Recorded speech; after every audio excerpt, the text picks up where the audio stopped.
Hello everyone, আসসালামু আলাইকুম। চলে আসলাম সুন্দর একটি লাঞ্চ থালি নিয়ে।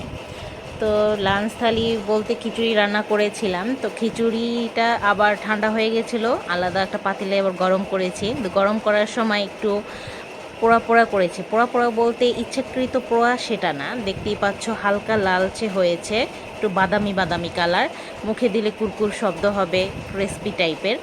তো সেরকমের করে একটু ভাজা ভাজা করে নিয়েছি। পুড়লে তো কালো কালো হয়ে যেত।